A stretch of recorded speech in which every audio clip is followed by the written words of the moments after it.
The night sky above Nebraska was clear and full of stars. Laurel Bennett stood on the porch of her family's farmhouse looking up. The cool autumn air made her pull her sweater tighter around her shoulders. She often came outside at night to think and be alone with her thoughts. Suddenly, a bright light cut across the darkness. Laurel held her breath. It wasn't like the shooting stars she had seen before. This light was bigger, brighter, and it didn't fade away. Instead, it grew larger as it fell toward Earth, toward her farm. The light crashed into the fallow field with a boom that shook the ground. Laurel grabbed the porch railing to steady herself. Her heart beat fast in her chest. She should go inside, call someone, tell them what happened. But curiosity pulled her forward. "Mom? Dad?" she called back into the house. No answer. They were visiting her aunt in the next town and wouldn't be back until morning. Laurel was alone. She grabbed a flashlight from the kitchen drawer and walked toward the field. The smell of burnt earth filled the air. As she got closer, she saw a deep hole in the ground. Smoke rose from it in gray wisps. The beam of her flashlight caught something shiny at the bottom of the hole. It was not a meteor. It was a ship. A small one, about the size of a car, with smooth metal sides that reflected her flashlight beam. Part of it was crushed from the impact. "Hello?" Laurel called, not expecting an answer. "Is anyone there?" A soft scraping sound came from inside the ship. Laurel stepped back, suddenly afraid. The side of the ship slid open, revealing a dark space inside. A figure moved in the shadows. Laurel's hands shook, making the flashlight beam dance across the ship. She thought about running back to the house, but something kept her feet planted firmly on the ground. The figure emerged from the ship. It was a woman. At least it looked like a woman in shape and size. But her skin was blue. A soft, shimmering blue that caught the light like tiny scales. She had structures like gills on her neck that moved gently as she breathed. Her eyes were completely black, like polished stones. The blue woman stumbled and fell to her knees. Laurel could see that she was hurt. A dark liquid that might have been blood seeped from a cut on her arm. "Are you okay?" Laurel asked, moving closer. "Do you need help?" The woman looked up at her. Her mouth moved, but the sounds that came out were not English or any language Laurel had ever heard. The woman reached for something on her wrist, a small device that looked like a bracelet. She pressed it and winced as if in pain. "Ship." "Damaged," the woman said, her voice strange and halting. "Nilasha. Must warn." Before she could finish, lights appeared on the road. Cars were coming, lots of them. Laurel could see the flashing red and blue of police lights. "Who did you call?" the blue woman asked, fear in her voice. "No one," Laurel said. "I was alone." The cars stopped at the edge of the field. Men in uniforms got out. Some were police, but others wore military clothes. They carried guns and flashlights. "Step away from the alien, miss," one of the men called to Laurel. "She's hurt," Laurel said. "She needs help." "We'll help her," the man said, but Laurel didn't believe him. The look in his eyes was cold. More people arrived. They wore white suits that covered their whole bodies. They put the blue woman on a stretcher. She was too weak to fight them. "Wait," Laurel said. "Where are you taking her?" "That's classified," a woman in a suit said. She had short gray hair and glasses. A tag on her suit read, "Dr. Mercer." "And you're coming with us too." "What? Why?" Laurel asked. "Possible contamination," Dr. Mercer said. "We need to check you out." Laurel found herself in the back of a black van. Through the window, she saw men loading the alien ship onto a large truck. The blue woman was in another van ahead of them. They drove for hours. Laurel tried to ask questions, but no one would answer her. Finally, they arrived at a large building surrounded by fences. It looked like a hospital or a lab. Inside, people in white coats took Laurel to a small room.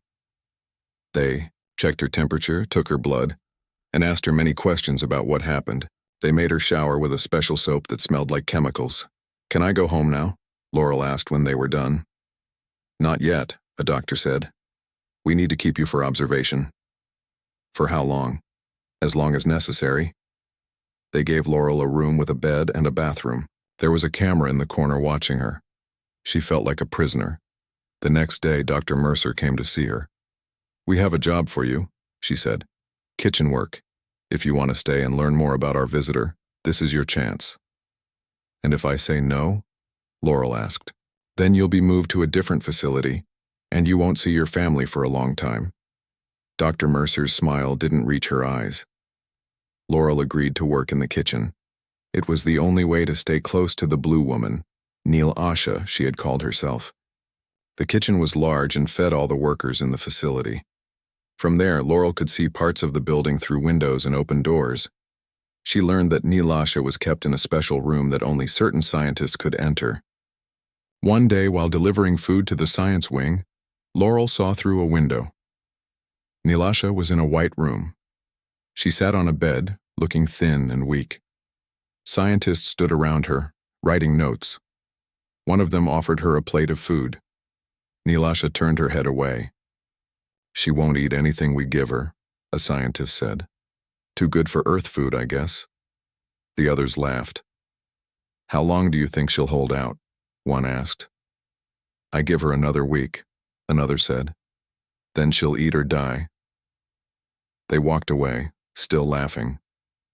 But Neil Asha wasn't being stubborn. Laurel could see the pain and hunger in her black eyes. Something was wrong. The alien wasn't refusing to eat. She couldn't eat what they gave her. Laurel decided then that she would help Neil Asha.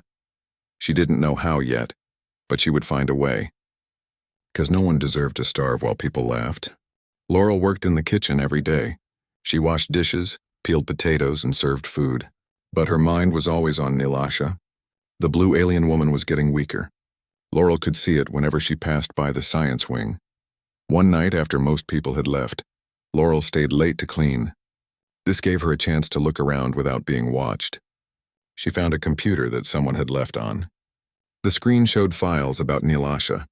Laurel looked over her shoulder. No one was there.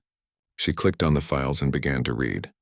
Most of the words were big and scientific, but she understood enough. Neil Asha's body was different from humans inside. She couldn't digest Earth food. It was like poison to her. "That's why she won't eat," Laurel whispered to herself. "She can't." Another file showed pictures of Neil Asha's ship. There was a broken machine inside it called a food synthesizer. It made special food that Neil Asha could eat. But now it was broken, and no one here was trying to fix it. They were just watching her starve. Laurel felt angry. How could they do this? How could they just watch someone die slowly and even laugh about it? She looked at more files.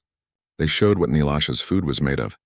It had special proteins and sugars that didn't exist on Earth. But maybe, Laurel thought, there was a way to make something similar.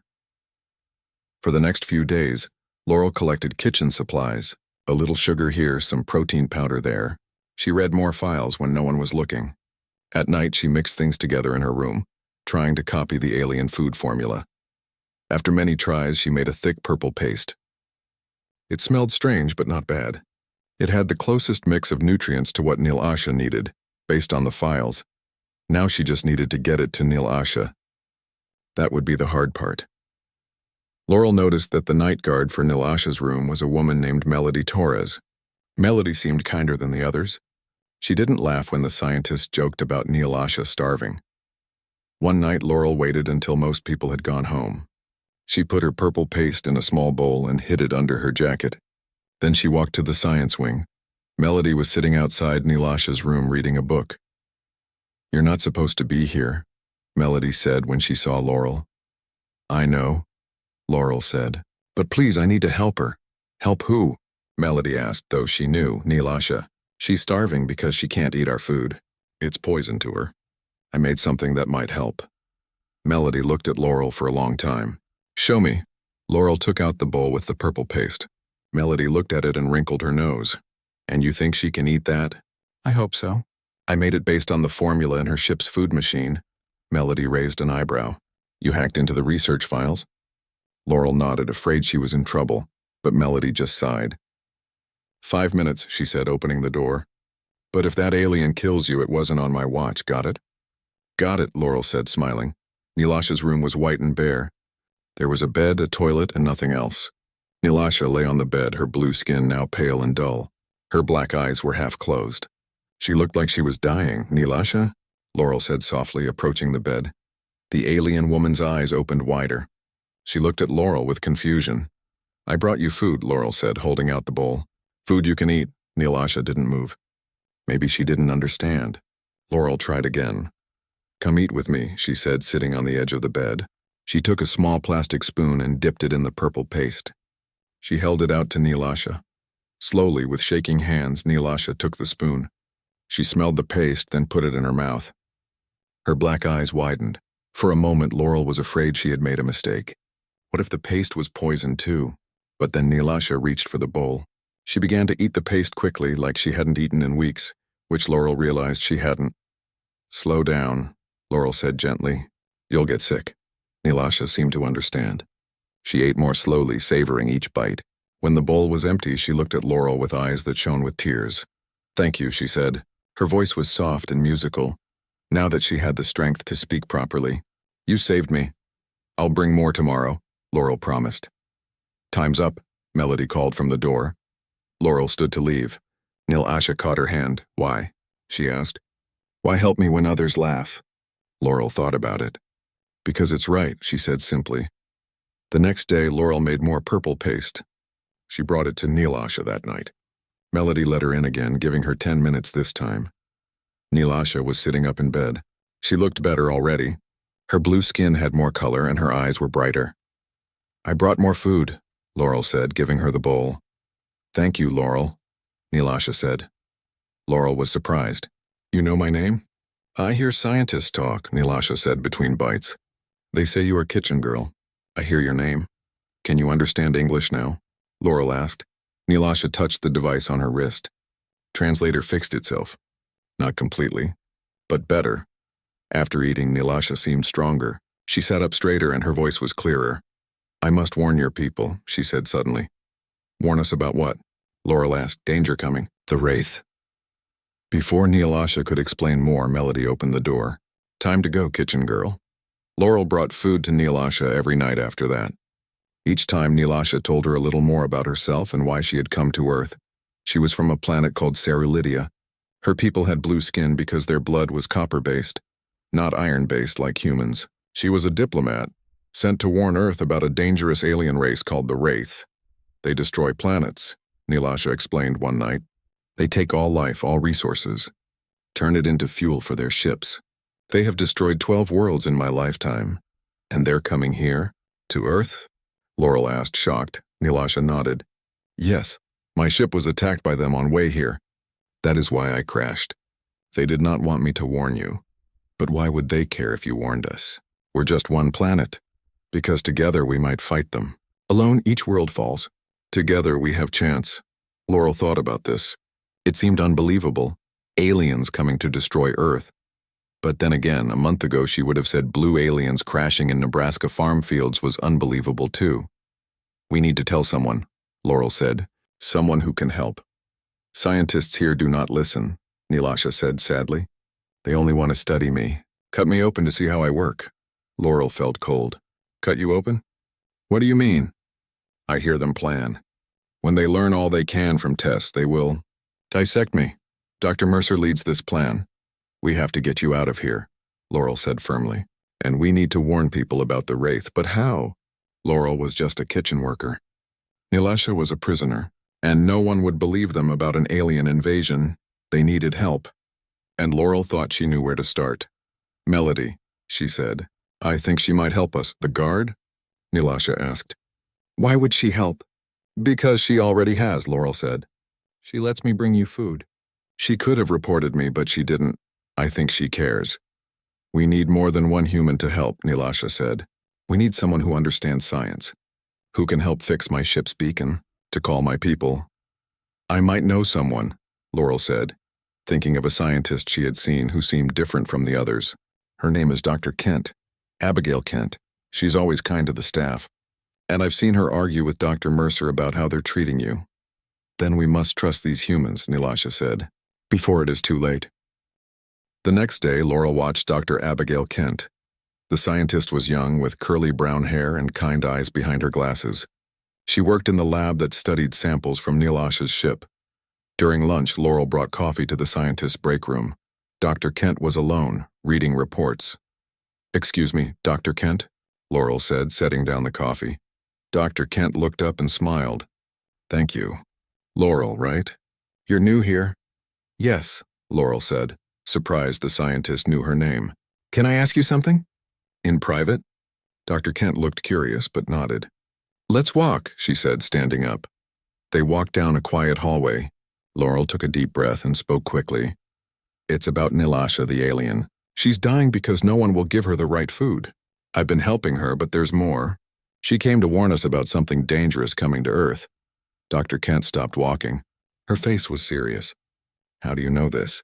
"She told me. Her translator works now, and I've seen the files on her ship. There's a beacon that could call her people to help us, but it's damaged." Dr. Kent was quiet for a moment. "This is a lot to take in. Why are you telling me this?" "Because I think you care. I've seen you argue with Dr. Mercer about how they treat Nilasha. Mercer wants to dissect her," Dr. Kent said, anger in her voice. "I told her it's unethical to treat a sentient being that way, but I didn't know about this threat to Earth." "Will you help us?" Laurel asked. "Nilasha says we don't have much time." Dr. Kent thought for a moment. "Meet me in storage room B tonight at midnight. Bring Nilasha if you can." That night, Laurel went to Nilasha's room. Melody was on guard again. "I need to take her somewhere," Laurel said. Melody looked nervous. "That's a big risk. Where?" "Storage room B. Dr. Kent wants to meet her." Melody thought for a moment.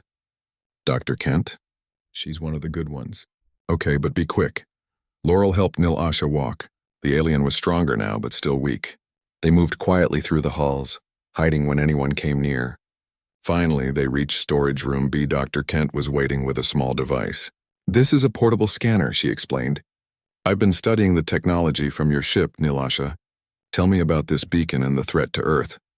Nilasha explained about the Wraith Armada, a group of aliens who destroyed planets for fuel. They moved across the galaxy like locusts, leaving nothing behind. Earth was next in their path. "My people sent diplomats to warn all planets in danger," Nilasha said, "to build alliance. Together we might stop them." "And this beacon would call your people here?" Dr. Kent asked. "Yes. As allies or as witnesses to another fallen world." Dr. Kent looked troubled. "How long do we have?" "Months, maybe weeks," Nilasha said. "My ship's sensors detected them near your solar system already." "That's why we need to act now," Laurel said. "Dr. Mercer plans to cut Nilasha open soon for study." Dr. Kent's face hardened. "Not if I can help it. We need a plan to get Nilasha to her ship. The beacon is still there in the research hangar." They made a plan. In 3 days, Dr. Kent would create a distraction in the lab. Melody would help Nilasha escape her room. Laurel would guide them to the hangar where the ship was kept. For the next 3 days, Laurel brought Nilasha more food to build her strength. They talked more about their worlds. Nilasha told Laurel about Ceralidia, a planet with 3 moons and oceans that glowed at night. Laurel told Nilasha about Earth, its people, and its beauty. "If we survive this," Laurel said, "I would like to see your world someday. And I would like to show it to you," Nilasha said with a smile. On the 3rd day, Laurel overheard Dr. Mercer talking to another scientist. "We'll begin the full dissection tomorrow," Dr. Mercer said. "Prepare the lab." "What about her diplomatic immunity?" the other scientist asked. "If she really is an ambassador, she's a specimen, nothing more," Dr. Mercer said coldly. "And her body may hold the key to advanced technology. The military is very interested." Laurel ran to find Dr. Kent. "They're going to dissect her tomorrow. We have to move tonight." Dr. Kent looked alarmed. "Tonight, then. I'll create a distraction at 11 p.m. Be ready." That night, Laurel waited nervously in her room. At 10:45, she snuck out and headed toward Nilasha's room. Melody was waiting. "Dr. Kent told me the plan changed," Melody said. "We're moving now." Laurel nodded. "Mercer plans to dissect her tomorrow." Melody unlocked the door. Nilasha was ready, standing by her bed. She had been exercising every day to build her strength back. "Let's go," Laurel said. They moved through the halls carefully. Suddenly, alarms began to blare. Red lights flashed along the walls. "That's not Dr. Kent's distraction," Melody said, looking worried. "Something's wrong." People were running in the halls. No one paid attention to them in the confusion. They heard a scientist shouting. Multiple objects entering Earth's atmosphere. They're not meteors. Laurel and Nilasha looked at each other. The Wraith, Nilasha whispered. They're here early. They ran to storage room B where Dr. Kent was supposed to meet them. She was there, looking pale. Deep space monitoring detected multiple spacecraft entering the solar system, she said. The military is mobilizing. This facility is on high alert. It's the Wraith, Nilasha said. We must get to my ship now. They hurried to the research hangar. Scientists and guards were running everywhere, too busy to notice them. When they reached the hangar, they found Nilasha's ship surrounded by researchers. How do we get past them? Laurel asked. Leave that to me, Melody said. She walked up to the group. Emergency protocols. All personnel report to the main conference room now. Director's orders. The researchers looked confused but started to leave. One stopped. Who are you? I don't recognize you. Security Chief Torres, Melody said firmly. You want to waste time checking my ID while aliens are invading? That was enough. The researcher hurried away with the others. Quick, Melody said. They'll figure out I'm lying soon. Nilasha ran to her ship. Part of it was still damaged from the crash, but the door opened at her touch. Inside was small but amazing. Lights came on as they entered, illuminating strange technology. The beacon, Nilasha said, moving to a panel of crystals. It's damaged, but I can fix it with help. Dr. Kent examined the panel. These crystals are arranged in a pattern. It's like a circuit board, but more advanced. My people use crystal technology, Nilasha explained. It holds energy better than your metals. They worked quickly to repair the beacon. Dr. Kent's knowledge of Earth technology combined with Nilasha's understanding of her own ship. Laurel and Melody stood watch. Someone's coming, Melody warned after 20 minutes. Dr. Mercer walked into the hangar with 2 guards. Her face showed anger when she saw them. What are you doing? She demanded. Step away from that ship. Dr. Mercer, please listen, Laurel said. Earth is in danger. Nilasha came to warn us about an alien invasion. And now they're here, Dr. Kent added. Those objects entering our atmosphere? They're called the Wraith. They destroy planets for fuel. Ridiculous, Dr. Mercer said. Guards, arrest them all. The guards stepped forward, but Melody moved to block them. She looked at the guards. You've seen the reports. Unknown objects entering Earth's atmosphere. Military on high alert. What if they're right? The guards hesitated. One of them put a hand to his ear, listening to his radio. His face paled. Ma'am, reports coming in. Chicago is under attack. Some kind of alien ships are destroying the city. Dr. Mercer's confident expression faltered. That's impossible. It's the Wraith, Nilasha said. This is how they begin. They destroy communication centers first. Then they target military bases. Then they harvest the rest. A huge boom shook the building. Dust fell from the ceiling. That sounded close, Laurel said, frightened. They found us, Nilasha said. They know I'm here. They want to stop me from warning Earth. Warning is too late, Dr. Mercer said, looking shaken. They're already here. Yes, but my people can help, Nilasha said. If I can activate this beacon, it will bring the Cerulidian fleet. We have weapons that can hurt the Wraith. Another explosion, closer this time. The lights flickered. Dr. Mercer looked at the ship, then at Nilasha. Do it, she said finally. Activate your beacon. With a few final adjustments, Nilasha connected the last crystal. The panel glowed with blue light. A humming sound filled the ship. It's working, Nilasha said. The beacon is active. How long until your people arrive? Dr. Kent asked. Days, maybe weeks, Nilasha admitted. But the Wraith are already here. We need to find a way to fight them now. How? Laurel asked. What can we do against spaceships? Nilasha thought for a moment. My people develop technology that disrupts the Wraith's communication. Without it, they cannot coordinate attacks. My ship has a small version of this technology. With Earth's satellite network, we could expand it. A disruption field, Dr. Kent said, understanding. We could upload it to our satellites. Yes, Nilasha said. But we need access to your global communication systems. I can't authorize that, Dr. Mercer said. Another explosion rocked the building. This one was much closer. Part of the ceiling collapsed near the door. We don't have a choice, Melody said. It's adapt or die. Dr. Mercer looked at the faces around her. Finally, she nodded. I know someone who can help.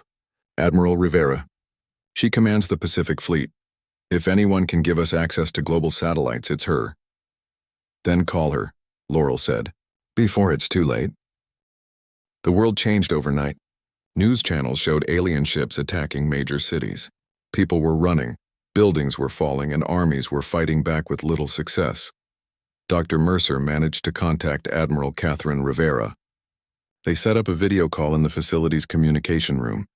"So let me get this straight," Admiral Rivera said from the screen. Her face was tired and smoke could be seen behind her. "You have an alien who can help us fight these invaders?" "Yes, Admiral," Dr. Mercer said. "This is Nilasha from Sarah Lydia. She has technology that can disrupt the Wraith's communication systems." Nilasha stepped forward. "The Wraith function as a hive mind. They share thoughts across their fleet. This makes them strong, but also vulnerable. My ship has a device that can block this connection. If we connect it to your satellite network, we can disable their fleet." Admiral Rivera looked skeptical. "And why should I trust you? For all I know, you could be working with them." "The Wraith destroyed my home colony," Nilasha said, pain in her voice. "I watched my family die. I have hunted them across the stars to stop them from doing this to other worlds." Admiral Rivera studied Nilasha's face. "Dr. Mercer, you vouching for this alien?" Dr. Mercer hesitated, then nodded. "Yes, Admiral. Recent events have changed my perspective. Nilasha came to warn us. We didn't listen soon enough." "All right," Admiral Rivera said after a moment. "What do you need?"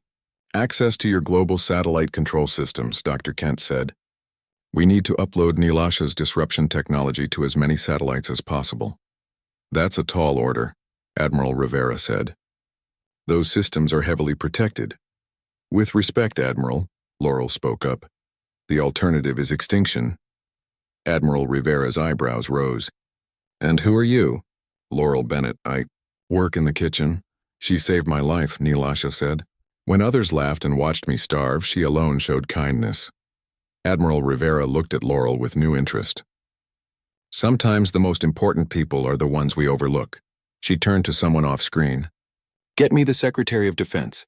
Tell him it's about the satellite network." Back to the screen, she said, "I'll arrange it. Get to the Pentagon as soon as possible." The call ended. Dr. Mercer looked at the group. "We need to get to Washington, D.C. How?" Melody asked. "The roads are chaos. Airports are closed."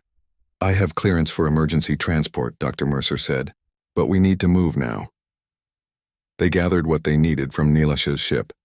The disruption device was small, about the size of a laptop. They took a military helicopter from the facility to a nearby airbase, where a jet was waiting. As they flew, they watched the news on a small screen.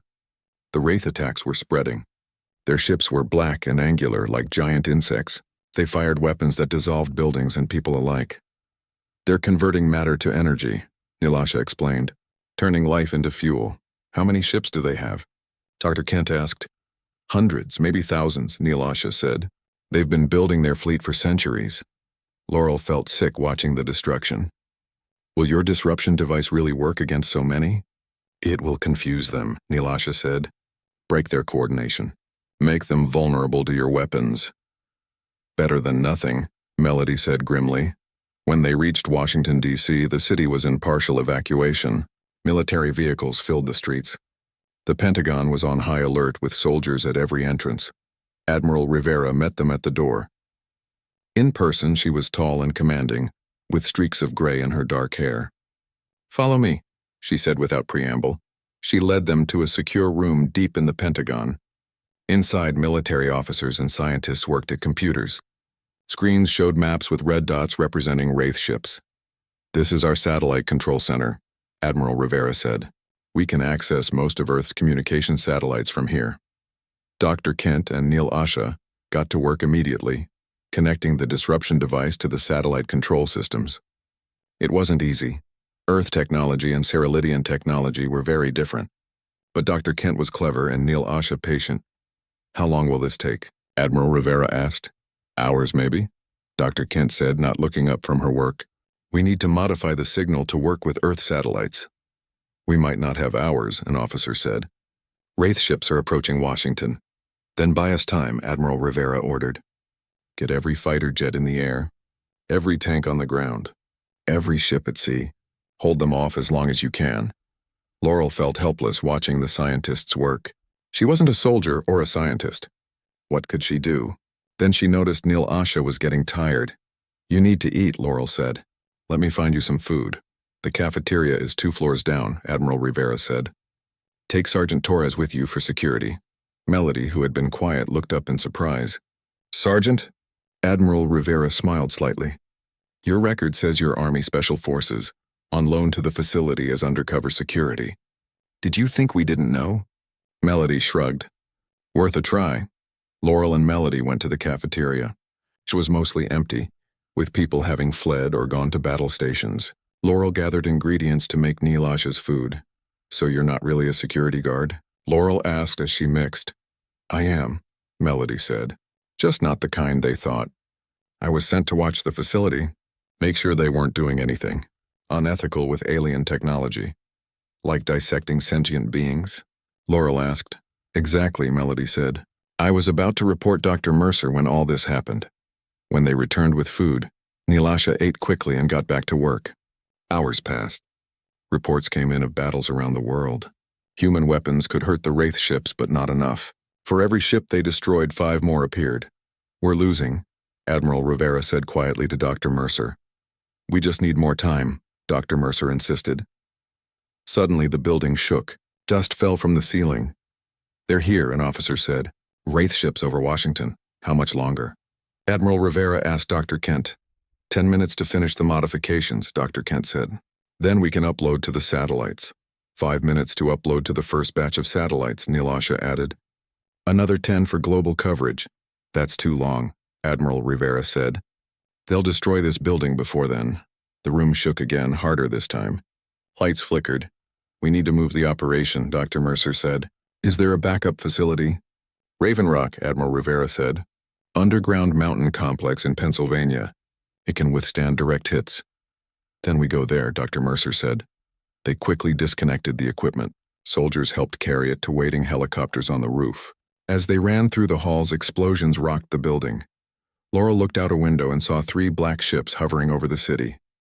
They fired beams that cut through buildings like they were made of paper. Keep moving, Melody shouted, pulling Laurel along. They reached the roof. 2 helicopters waited, rotors already spinning. They loaded the equipment into the first one. Admiral Rivera directed people into the aircraft. First helicopter, Rivera, Nilasha, Dr. Kent, and the equipment, she ordered. Second helicopter, everyone else. They split up as ordered. Laurel, Melody, and Dr. Mercer got into the second helicopter. As they lifted off, Laurel saw a Wraith ship turning toward them. They see us, she shouted over the rotor noise. The pilot saw it too. He banked hard, trying to use the buildings as cover.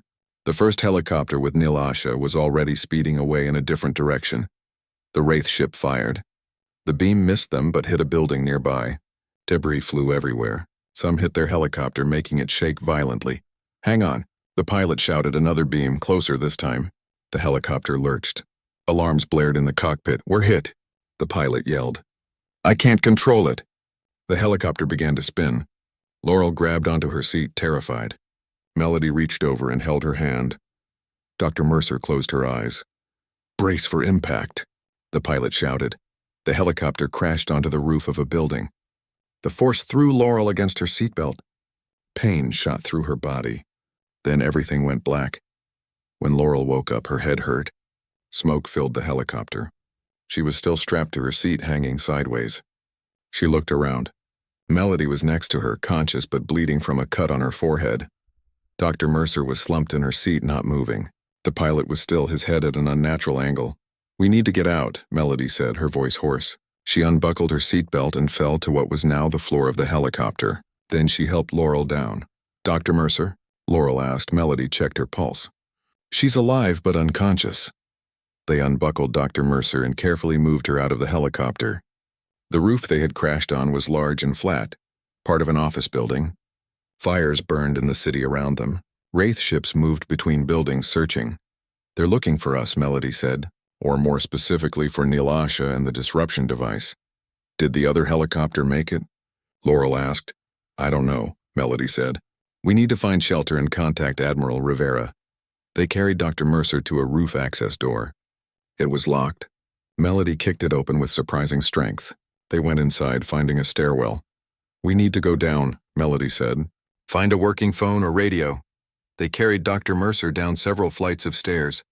The building seemed empty, everyone having evacuated. They found an office with a landline phone. Melody tried it. They ran as the wraith creature chased them. Its movements were strange. Sometimes fast, sometimes slow, like it wasn't used to Earth's gravity. Melody led them down an alley away from the main street. The subway entrance is just ahead, she called back. The wraith made a horrible sound. Not quite a scream, not quite a mechanical noise. Another wraith ship appeared overhead, following their path. They reached the subway entrance and ran down the stairs. The station was dark and empty. The power was out, but emergency lights gave a dim glow. They could hear the wraith creature entering the station behind them. "This way," Melody said, leading them to the train tunnel. "We're going to walk in the tunnel?" Laurel asked, scared. "No trains are running," Dr. Mercer said. "It's our best chance." They climbed down onto the tracks and moved into the dark tunnel. Melody used her phone as a flashlight. They walked quickly, listening for sounds of pursuit. "How far to Raven Rock?" Laurel asked. "Miles," Dr. Mercer said. "We need to find another way." They walked for what seemed like hours. The tunnels branched and connected in a complex network. Melody seemed to know which way to go, leading them steadily north. "There should be a maintenance station ahead," she said. "Might have working communications." They found the station, a small room off the main tunnel with equipment and a desk. There was a radio on the wall. Melody tried it. "This is Sergeant Torres, Pentagon Emergency Evacuation. Anyone reading?" After some static, a voice answered. "This is Metro Emergency Command. We read you, Sergeant." "We need transport to Raven Rock Mountain Complex," Melody said. "Priority Alpha." "Roger that," the voice said. "We have a maintenance vehicle at Jackson Station, 1 mile north of your position. Can you get there?" "Affirmative," Melody said. "ETA 20 minutes. They continued through the tunnels. The distant sounds of the wraith seemed to have faded. Maybe they had lost them. "How did you know about the maintenance station?" Laurel asked Melody. "Special Forces training," Melody said. "We study evacuation routes for major cities." They reached Jackson Station and found a utility vehicle waiting, like a small train car with an open cab. A man in a subway worker uniform stood beside it. "Sergeant Torres?" he asked. "That's me," Melody said. "This is Dr. Mercer and Laurel Bennett. We need to get to Raven Rock." "Hop in," the man said. "I can get you to the Northeast Tunnel Junction. Military transport will meet you there." They got into the vehicle. The man started the engine and they moved quickly through the tunnels. Above them they could feel vibrations as explosions rocked the city. "How bad is it up there?" Laurel asked the driver. "Bad," he said grimly. "Those alien ships are tearing the city apart. Military's fighting back, but..." He shook his head. They reached the junction in 30 minutes. As promised, military vehicles waited.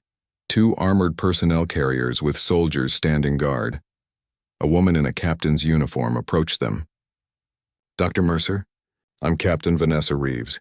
Admiral Rivera sent us to escort you to Raven Rock." They transferred to the military vehicles. Captain Reeves rode with them, briefing them on the situation. "The Wraith have hit every major city worldwide," she said. "Conventional weapons can damage their ships, but not fast enough. Our forces are being overwhelmed. What about the disruption device?" Dr. Mercer asked. "Dr. Kent and the alien, Neil Asha, are still working on it," Captain Reeves said. "They've uploaded it to some satellites, but not enough for global coverage yet." "And the Wraith know what we're doing," Melody added. "Yes," Captain Reeves confirmed. "They're converging on Raven Rock. We're mounting a defense, but..." She didn't need to finish the thought. They drove through a series of tunnels that connected to an underground highway. These tunnels were larger, built for emergency evacuation. Finally, they reached Raven Rock, a massive underground complex built into a mountain. Soldiers escorted them deep into the facility. They found Admiral Rivera in a command center, surrounded by screens showing battles around the world. Dr. Kent and Nilasha worked at a console in the corner. "Dr. Mercer," Admiral Rivera said when she saw them. "Glad you made it. What's our status?" Dr. Mercer asked. "Not good," Admiral Rivera said. "We've uploaded the disruption signal to 30% of satellites. We need at least 60% for effective coverage. But the Wraith are targeting our satellite uplink stations. We've lost 4 already." "And they're on their way here," Captain Reeves added. Laurel went to Nilasha. The alien looked tired but determined. "Are you okay?" Laurel asked. Nilasha nodded. "Better now that you are safe." "I was worried. How can I help?" Laurel asked. We need time, Nilasha said. Just a little more time to complete the upload. A soldier ran into the room. Admiral! Wraith ships approaching the mountain. ETA 5 minutes. Admiral Rivera turned to Captain Reeves. Deploy all air defenses. Buy us that time. Alarms sounded throughout the facility. Soldiers ran to their positions. On the screens they could see Wraith ships approaching, at least a dozen of them. How much longer for the upload? Admiral Rivera asked Dr. Kent. 20 minutes for minimum effective coverage, Dr. Kent said. 30 for optimal.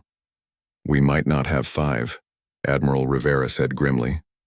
The mountain shook as the first Wraith weapons hit. Dust fell from the ceiling. They're targeting the surface facilities, someone reported.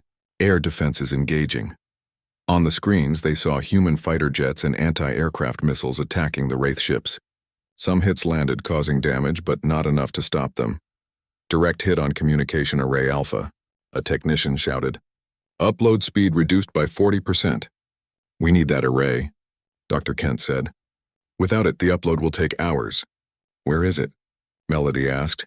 Surface level, east side of the mountain, Admiral Rivera said. Melody looked at Captain Reeves. I need a team. We'll defend that array. Captain Reeves nodded. I'm coming too. I'm going with you, Laurel said suddenly. Everyone looked at her in surprise. Laurel? No, Nilasha said. It's too dangerous. I can help, Laurel insisted. I'm small and fast. I can fix things. She's right, Dr. Kent said. The array needs manual resetting. Someone needs to physically access the control panel. Admiral Rivera studied Laurel. It's your choice. But understand the risks, Laurel nodded. I understand. They moved quickly. Melody, Captain Reeves, Laurel, and a team of 6 soldiers took an elevator to the surface level. They could hear the battle raging outside. The communication array was in a hardened bunker connected to the main facility. When they reached it, they found part of the roof had collapsed, but the equipment was still working. We need to reset the main router and reroute through the backup systems, Captain Reeves said, looking at a diagram. The control panel is there. She pointed to a section partly covered by debris. Laurel moved forward. I can get to it. Cover her, Melody ordered the soldiers. Watch for Wraith. As if on cue, a section of the wall exploded inward. 2 Wraith creatures entered, their bodies moving in that strange, jerky way. The soldiers opened fire. 1 Wraith fell, but the other moved with blinding speed, knocking soldiers aside. Captain Reeves fired her weapon directly at the creature's head. It staggered but didn't fall. Then it turned to her. Melody tackled the Wraith from behind. They struggled, the creature's strength clearly superior. But Melody was skilled, using the Wraith's awkward movements against it. Go, she shouted to Laurel. Reset the array. Laurel ran to the control panel, climbing over fallen concrete. She reached it and found the reset switch. Following Dr. Kent's instructions via radio, she rerouted the systems. It's working, Dr. Kent's voice came through. Upload speed restored. Keep it online. Behind her, Melody was losing her fight with the Wraith. It had her pinned against a wall. Captain Reeves fired again and again, but the creature seemed to absorb the hits. Suddenly, another explosion rocked the room. Part of the ceiling fell, separating Laurel from the others. Through the dust and debris, she saw the Wraith throw Melody aside. The soldier hit the wall hard and didn't get up. The Wraith turned toward Laurel. It seemed to know she was the one maintaining the array. It started moving toward her, pushing aside debris. Laurel backed up against the control panel. There was nowhere to run.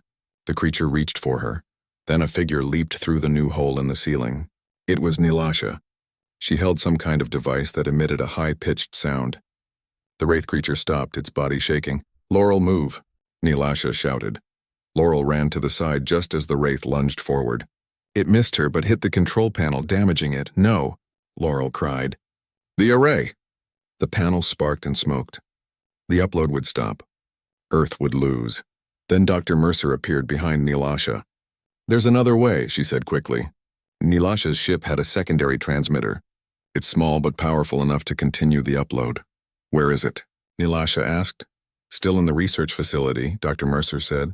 I hid it for study.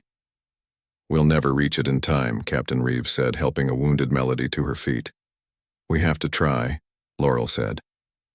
They made their way back to the main facility. The battles outside were intensifying. The mountain shook continuously now. "Admiral," Dr. Mercer called as they entered the command center. "We need to get back to the research facility. There's a secondary transmitter there from Nilash's ship." "Impossible," Admiral Rivera said. "The Wraith have control of that entire region now.